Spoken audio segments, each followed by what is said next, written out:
abrir nossa Bíblia em Números, capítulo 13.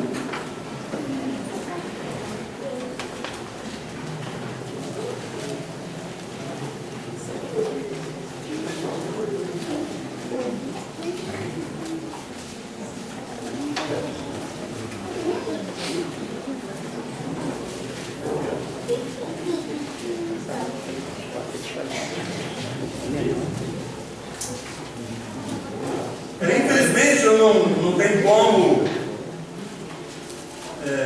falar tudo para vocês o que a gente falou ontem, começando nesse capítulo ontem. Mas eu acredito que logo você vai acompanhar aqui o pensamento que nós gostaríamos de compartilhar com vocês. Bom, aí falou o Senhor a Moisés dizendo: envia homens que espiem a terra de Canaã. Eu hei de dar aos filhos de Israel, de cada tribo, os seus pais enviarei um homem, sendo cada um maioral entre eles. E enviou-os Moisés no deserto de Parã. Segundo o dito do Senhor, todos aqueles homens eram cabeças dos filhos de Israel. E esses são os seus nomes. Eu ainda não vou ler os nomes por enquanto, né? Ontem já me cobraram ali que eles querem que lê os nomes, mas eu ainda não vou ler os nomes, vou ler depois. Muito bem. O Israel havia saído do Egito, e Deus agora, depois de um ano e mais ou menos 3 meses, o Senhor ordena a Moisés que manda com que o povo pare. É claro que essa ordem ela veio por intermédio da nuvem. Quando o povo de Israel saiu do Egito, o Senhor colocou a nuvem, e a nuvem estava lá. Era hora de partir, a nuvem se movimentava. Se era para frente, se era para a esquerda, se era para a direita. Às vezes eles tinham que retornar em algumas situações, mas a verdade é que quando era hora de parar, também era hora de parar. Eu sei que nós temos muita dificuldade na nossa trajetória de vez em quando dar uma parada. As paradas são importantes. Por quê? Porque você tem um tempo para refletir, para se interiorizar, para pensar no que você fez, e também ter projetos para o restante da caminhada. Eu falei ontem que nós estamos, assim como o povo de Israel, nós estamos também numa grande empreitada, de uma longa jornada. E não é uma corrida de 100 metros, é uma corrida lenta, é uma corrida que vai exigir muita gente, vai exigir preparo físico, vai exigir determinação. Por que muitos acabam parando, acabam muitos desistindo? Nós lemos outro texto lá de Gênesis que tomar posse da terra, estar na terra, viver na terra de Canaã, era algo irrevogável. Deus chamou Abraão e disse para ele: essa terra te dei, é sua, é da sua descendência. Então ninguém podia reverter isso. Não havia inimigo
liberdade? Liberdade é quando eu tenho o direito de poder dizer sim, mas quando também eu tenho o direito de dizer não. É bom para mim? Então eu posso dizer sim, eu sou livre. Agora, isso não vai me fazer bem, isso não vai ser relevante para a minha vida, então eu também tenho todo o direito de poder dizer também não. Isso é que é liberdade. E essa liberdade nós só adquirimos em Cristo Jesus. Porque ele falou assim, se você conhecer a verdade, o que vai acontecer? É interessante isso, né? A verdade, ela te liberta por inteiro. E as pessoas, você pode observar que a maioria das pessoas que são escravas no mundo, elas não querem que os filhos delas sejam também escravos como elas. Conheço algumas pessoas escravizadas pelo vício, pelo pecado, que elas olham para os filhos delas, chegam até levar de carro na porta da casa de oração e chegam até elas deixam seus filhos. No Rio de Janeiro, a igreja Senador Camarada tem um trabalho muito interessante. Eles pegam a Kombi e vão até as casas dos bandidos, dos perigosos, que estão lá todos armados. E os bandidos fazem questão de trazer os seus filhos de dentro de casa e colocar dentro da Kombi, por saberem que os seus filhos estão sendo ensinados no caminho que realmente vai dar a eles a liberdade. Isso, querido. Você pergunta para eles, era essa a vida que eles queriam para eles? Não. Eles queriam estar ali enfiados naquela droga? Não, eles queriam sair, mas não conseguem sair. Eu sei que eu estou falando aqui, e muitos estão se identificando com essa palavra. Fazem aquilo que realmente não querem fazer, mas são obrigados a fazer, porque são escravos. E o pecado escraviza. E é só Jesus que pode libertar, né? A verdade, né? Então, essa parada aqui, ela foi muito importante, porque mostra aqui que Deus, quando ele tirou o povo de Israel do Egito e levou, escolheu o caminho do deserto, isso faz parte de um projeto que ele levou. Deus escolheu aquele caminho difícil simplesmente por escolher. Ele escolheu o caminho mais difícil. Tinha outro caminho mais fácil? Tinha. Ele poderia usar o seu poder para fazer isso com passo mais? Tinha. Mas ele não fez. Deus não faz como você quer, Ele faz como Ele quer. Porque Ele sabe perfeitamente o que é melhor para a gente. Então Ele escolheu aquele caminho difícil, o caminho do deserto, por quê? Porque Ele queria que o povo de Israel o conhecesse mais. E não tem nada melhor nessa vida para você conhecer uma pessoa do que conviver com ele, andar com ele, conversar com ele, dialogar com ele, escutar ele falar e falar com ele. É por isso que muitas pessoas ainda não conhecem ele, porque não conseguem ter essa intimidade, porque não tem tempo, não tiram tempo para poder apreciar o que Deus fala. Tem muita gente que não consegue identificar a voz de Deus porque não para poder ouvir Deus. Deixa Deus falar. Eu não sei se vocês vão concordar comigo, mas nós estamos vivendo num período bastante complicado para essa questão de diálogo. As pessoas não têm mais paciência para te ouvir. Você começa a contar uma história, você pode fazer um serviço. Você começa a contar um caso, a pessoa te interrompe. E o seu caso fica pelo meio. Depois, lá no final de tudo, você tem que lembrar a ele que você começou uma conversa com ele e você não conseguiu terminar o tempo dele. Em Guarapari tem um cidadão lá, que ele faz parte do folclore de Guarapari. Ele está no livro lá, né? A história de Guarapari. Ele é doidinho, mas ele não gosta de chamar de doidinho, não. Ele fala que doido é aquele que rasga dinheiro. Mas ele é doido. Ele é doido por quê? Porque ele anda com um carrinho de mão pelo meio da estrada fora, e aquele carro para ele é como se fosse um caminhão de verdade.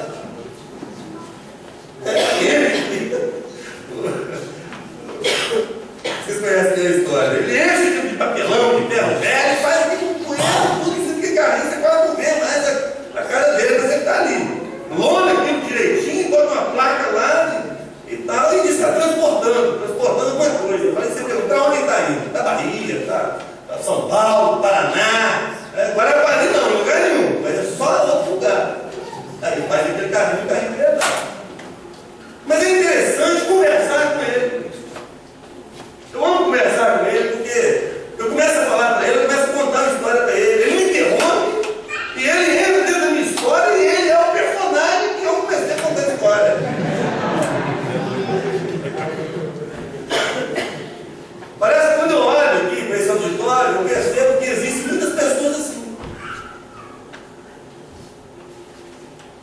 se você parar um pouquinho, aqueles que mais aprenderam nessa vida foram aqueles que pararam de estudar.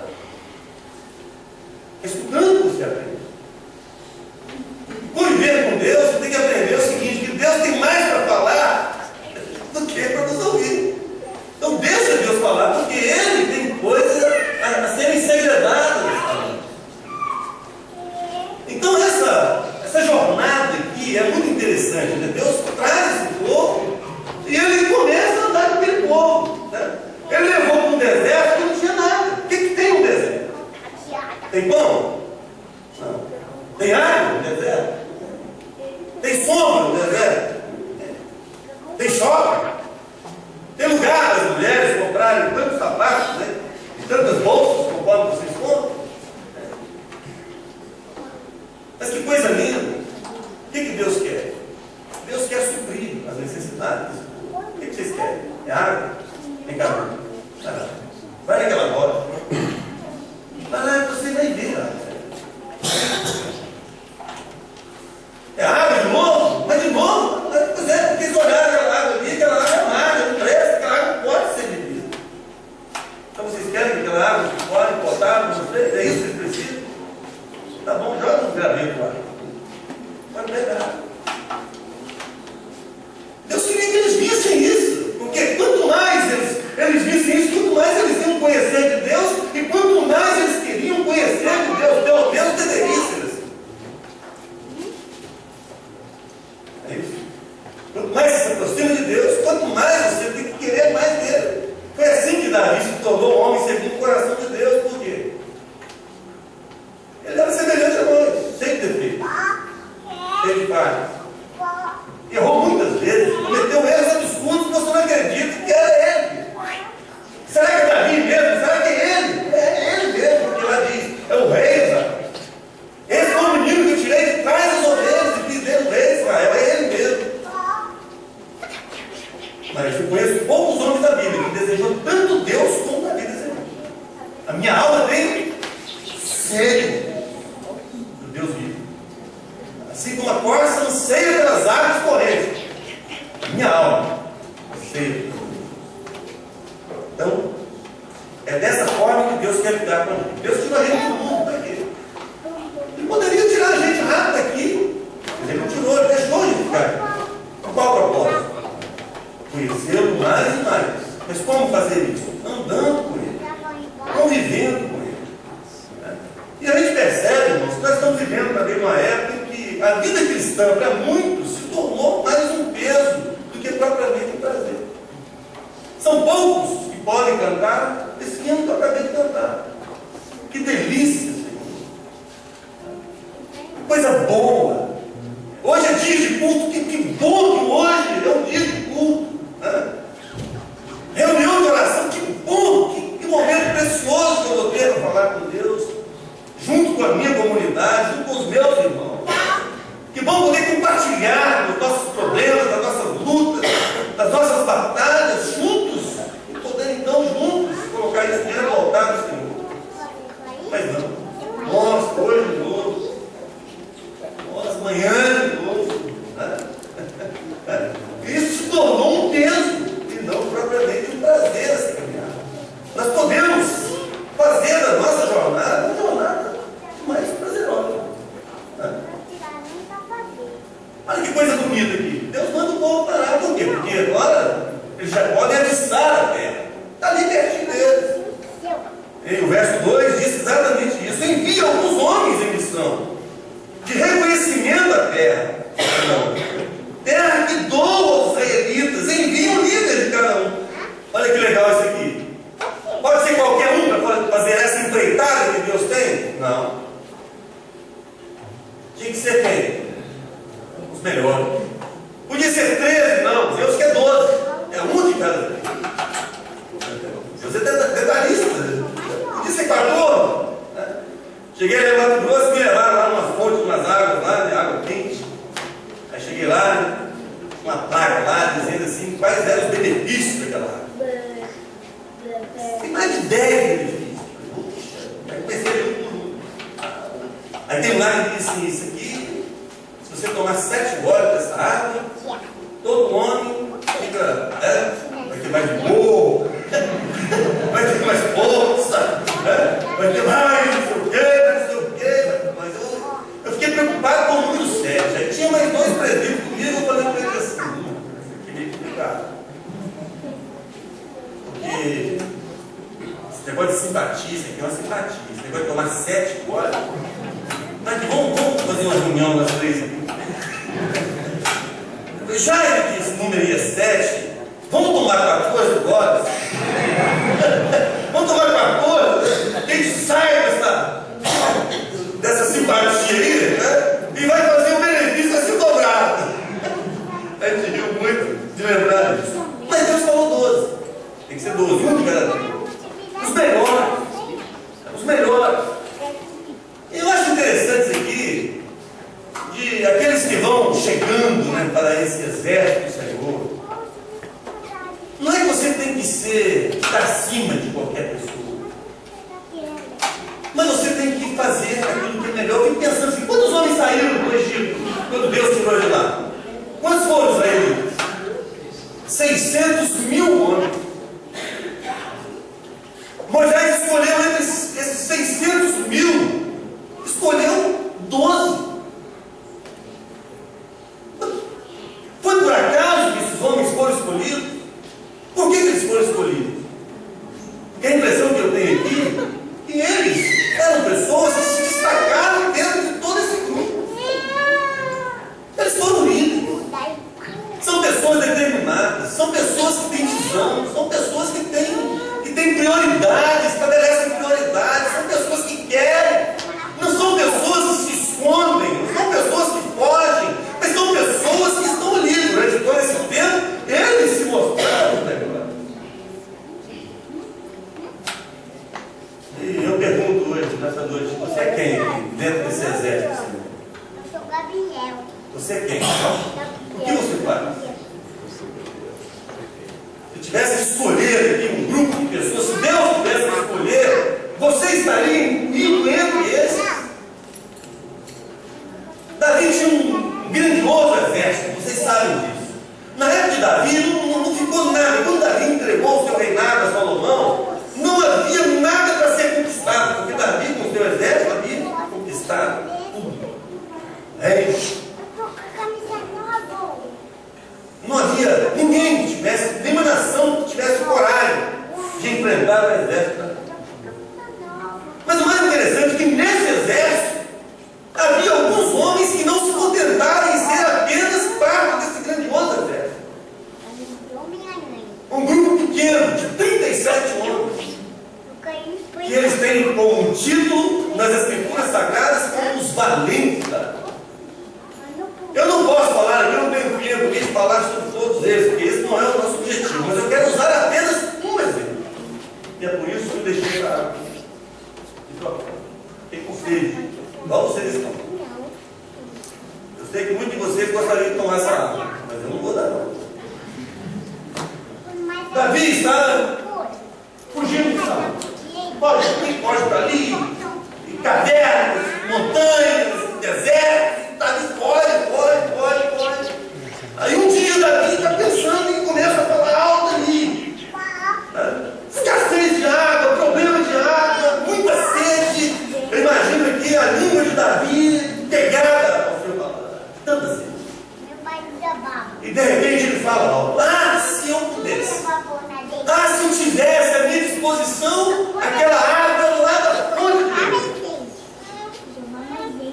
Mas a palavra de Deus diz que naqueles dizem que Davi tem esse pensamento.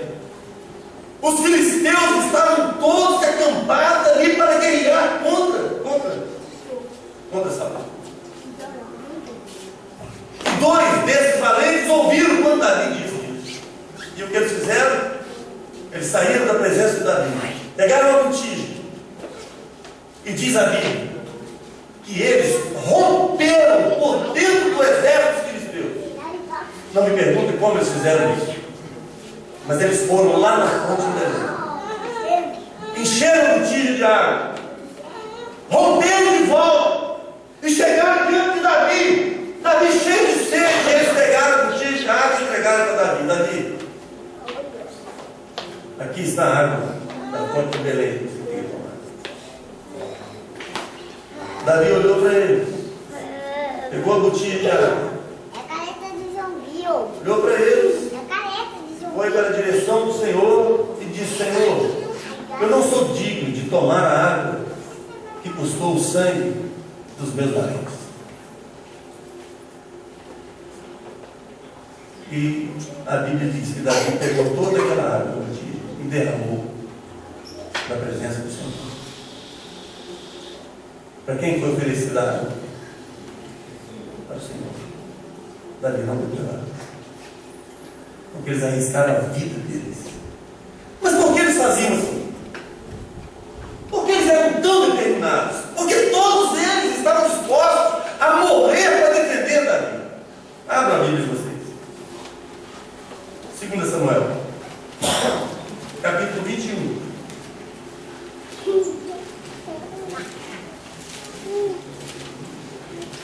A partir do verso 15.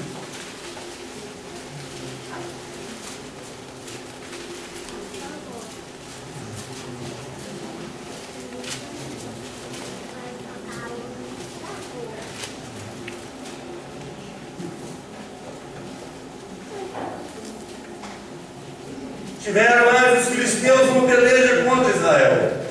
E desceu Davi, e com ele os seus servos. E tanto pelejaram contra os filisteus, que Davi se cansou. E Isbidenov, que era dos filhos do gigante, e um peso cuja lança tinha 300 ciclos de cobre, que cingiam uma espada nova. Este intentou ferir a Davi.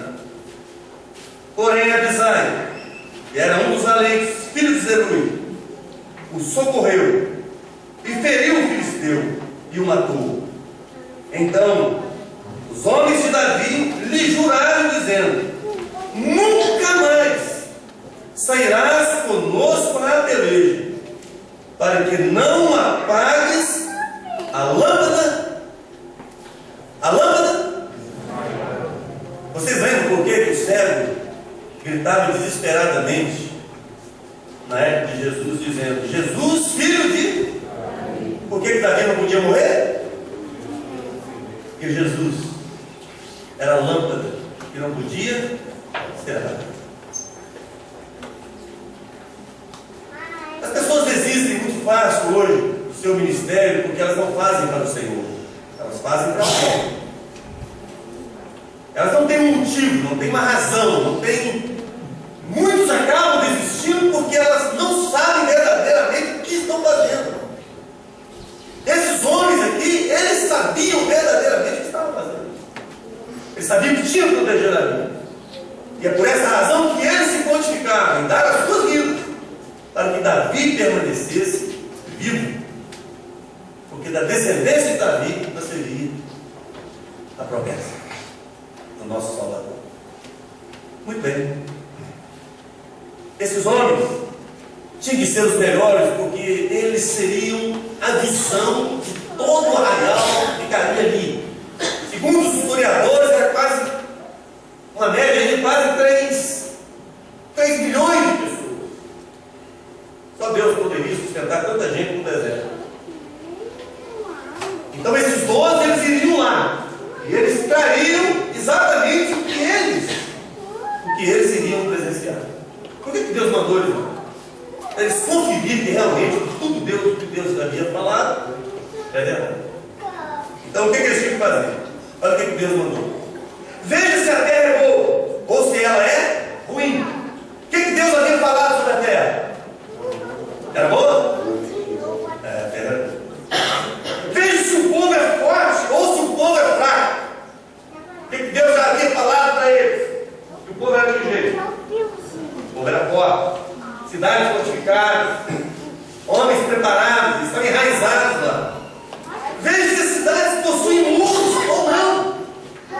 Veja se o solo é fértil ou pobre. Veja se existe floresta ou não. Era apenas eles irem lá e verificar se realmente foi assim que Deus falou.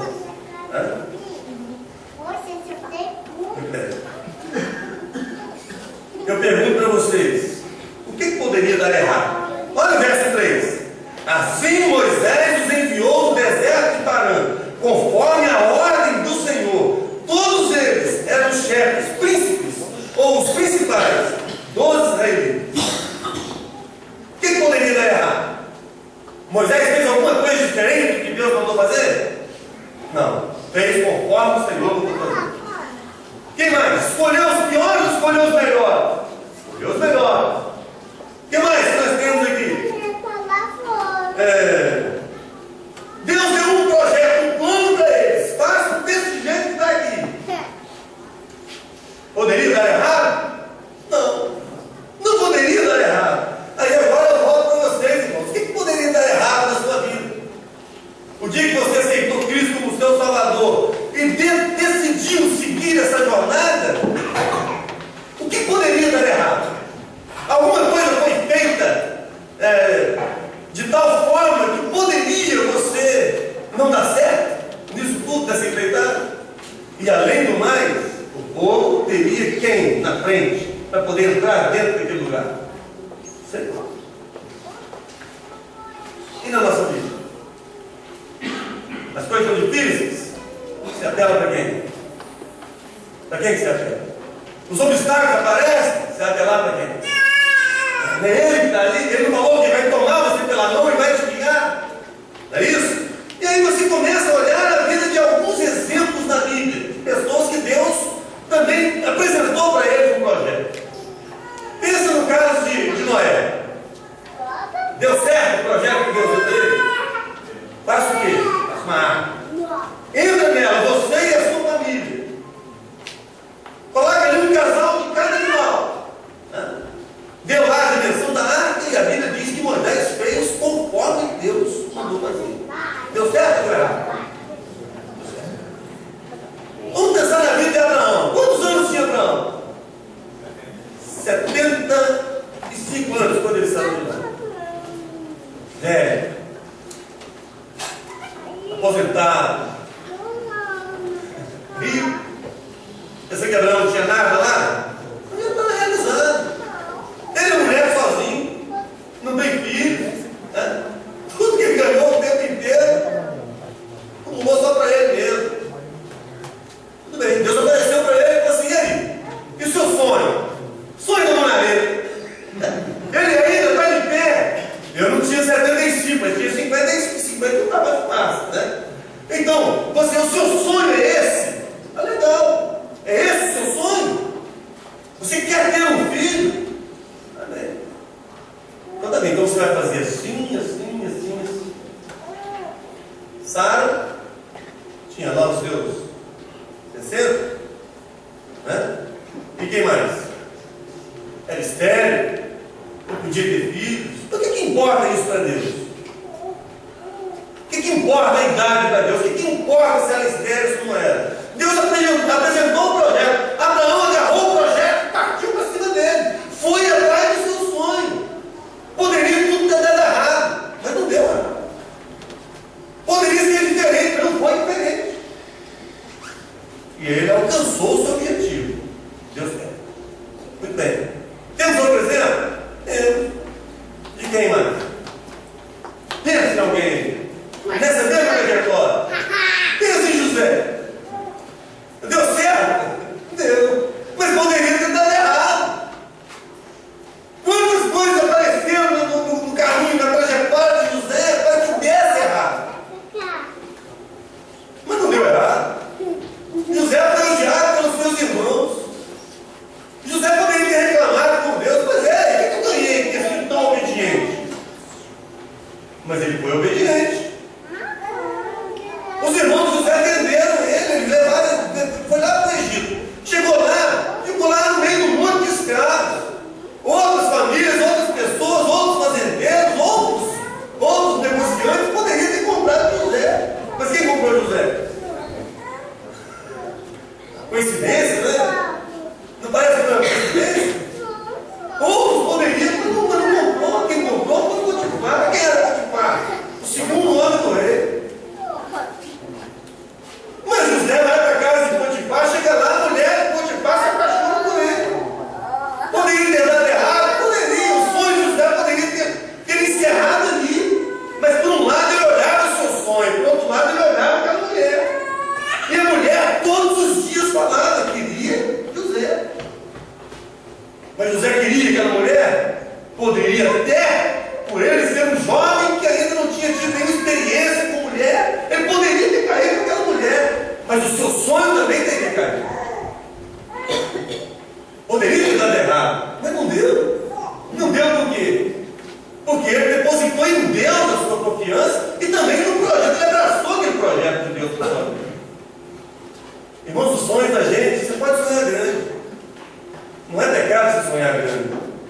Mas sonhos de Deus. Eu sei que tem muita gente que não gosta que fala que Deus sonha. Mas quando ele fala que Deus sonha, ele está falando de projeto, de plano que Deus já escreveu na nossa história.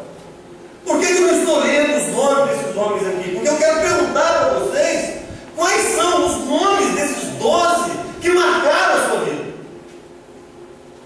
Eu vou começar a ler agora o nome deles. E você vai dizer para mim se esse nome tem alguma coisa a ver com a sua vida. Vamos lá para o texto.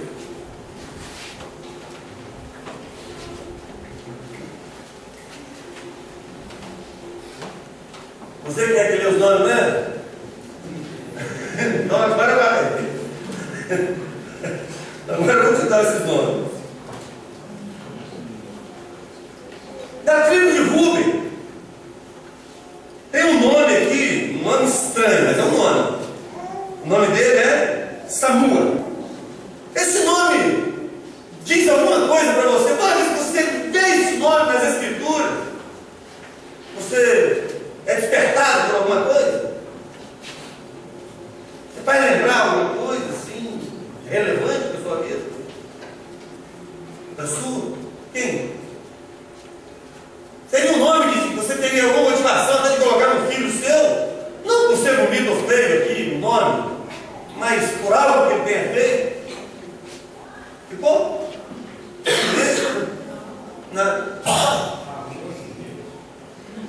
Safate, da tribo de Simeão. Da tribo de Simeão, vocês sabem quem é. Vocês sabem que todas essas tribos aqui são nomes dos filhos de Jacó. Esses nomes trazem lembranças de alguma coisa. Mas esse nome Safate,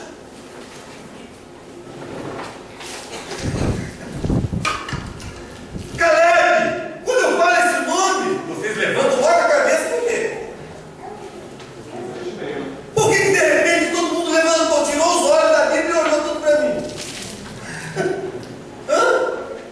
Quer dizer alguma coisa para você? Quantas e quantas famílias foram motivadas a colocar os nomes dos seus filhos de Caleb? Por quê? Da tribo de Judá. Igual, da tribo de Issacar, não sei nem quem é. Mas quando eu falo aqui de Oséias, da tribo de Efraim, que é o mesmo Josué, o que isso significa para vocês?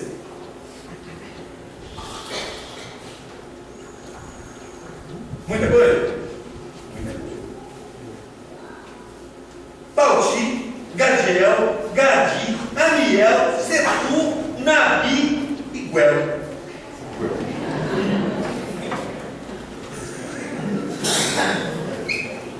É rimou aqui no final.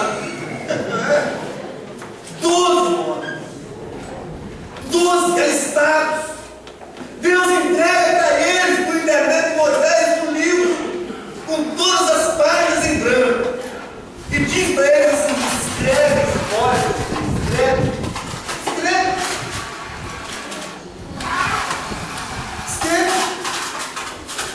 É isso que Deus fez com a gente. Quando aceitamos Jesus, quando nós abraçamos a fé em Cristo Jesus, quando nós pegamos a mão de Deus o projeto que Ele tem para a nossa vida, Deus entregou na nossa mão, dizendo para nós assim: olha, eu não levarei mais em conta os tempos da sua ignorância, o tempo da sua ignorância. Os seus pecados, ainda que eles estejam vermelhos como o carmesim, eles se tornarão brancos, acabou. A sua dívida, eu peguei essa dívida, esse documento seu, essa promissória sua, essa dívida que você não tinha como pagar, e foi cravada na cruz do Calvário. Jesus te libertou de uma vez por todas. Você está limpo. Sua ficha está limpa. Escreve a nova história. Escreve. Como é que nós escrevemos a nossa história? Com os nossos feitos, com as nossas atitudes, com o nosso comportamento. Esses homens, eu fico pensando, gente, poder escrever aqui uma história linda, encher essas páginas de coisas boas. Quando eu olho para esse auditório aqui, eu vejo aqui tantos jovens. É pessoa que oportunidade que você está tendo de escrever uma história bonita. Quantas pessoas que aqui se encontram, que certamente um dia Deus pode mudar a trajetória, pode tirar você daqui, levar para outro lugar, mas o que ficou aqui? O que você fez? O que ficou de relevante na sua vida, na sua trajetória, querido Senhor? E aqui, você começa a olhar esse comportamento. E alguém escrevendo no livro disse assim: só existem duas pessoas, só existem dois tipos de pessoas nesse mundo: os vencedores e os perdedores. É verdade, mãe? É verdade. Ou você vence, ou você perde. Mas a Bíblia diz que nós somos mais do que vencedores. Em quem? Em Cristo. Isso não é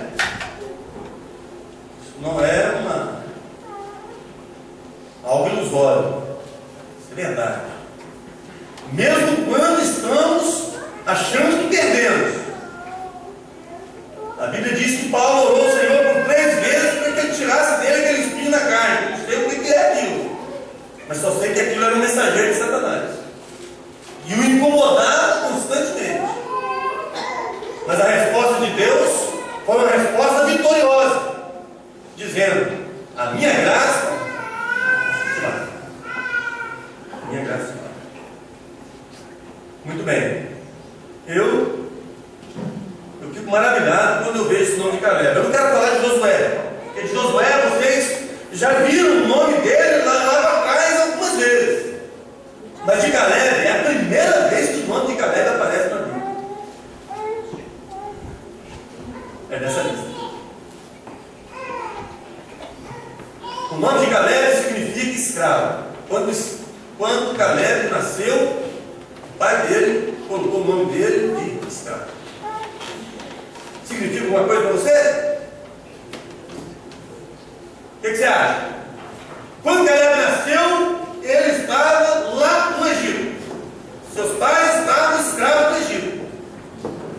Nasceu aquele menino.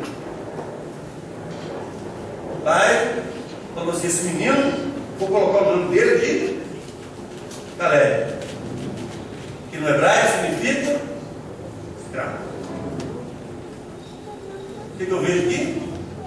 Um pai que tinha um sonho, e que no nome do filho ele coloca todo o seu desabafo, todo o seu descontentamento daquela escravidão terrível, e certamente ele era um daqueles que clamaram ao Senhor, e que a voz do seu clamor chegou aos ouvidos de Deus, chegou aos olhos de Deus, porque é isso que nós vemos lá em Êxodo, quando diz: e o Senhor ouviu o clamor do povo de Israel e viu o sofrimento deles e desceu para socorrer o seu povo. Caleb nasceu e cresceu e colocou no seu coração o sonho de um dia sair daquela escravidão, porque havia uma promessa do Senhor. Porque quando José morreu, ele chamou os seus irmãos e disse diante de todo o povo de Israel: eu estou morrendo, mas um dia o Senhor visitará este lugar e irá nos libertar daqui, vai nos tirar daqui. E quando isso acontecer, não deixe os meus ossos nesse lugar. Sabe o que é isso? Uma profecia de que essa libertação iria acontecer. E foi exatamente isso. Caleb começou a sonhar que um dia esse momento iria acontecer e ele fazer parte dessa geração. E para ele foi um momento glorioso. Não tem nada escrito aqui, mas me permitam viajar dentro desse contexto. Porque a atitude de Caleb lá na frente demonstra exatamente aquilo que ele era aqui no Egito.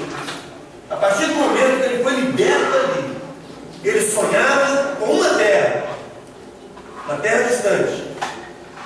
prometidas por Deus. E ele sai com a sua família pelo deserto, em busca da realização dos seus sonhos.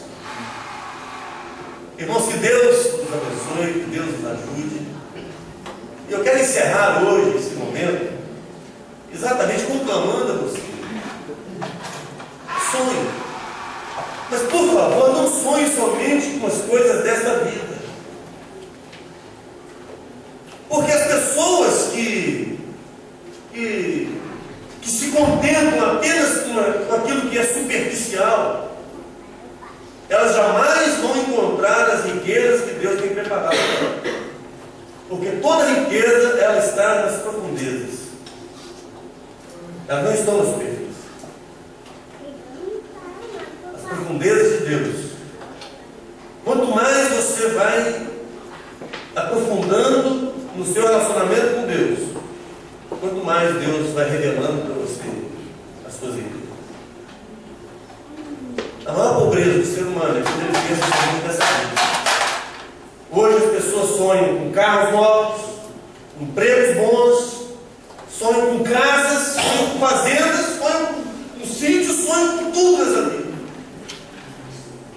Mas não sonham com o céu.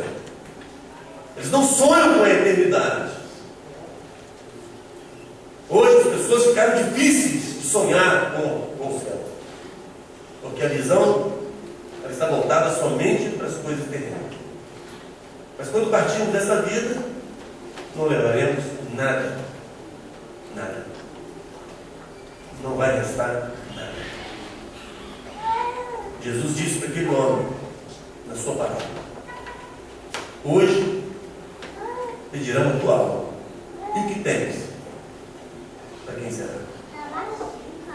Então que hoje seja uma noite que você pense. Eu sei que aqui tem pessoas talvez nem tenham muito conhecimento a respeito de todo esse contexto que nós apresentamos aqui.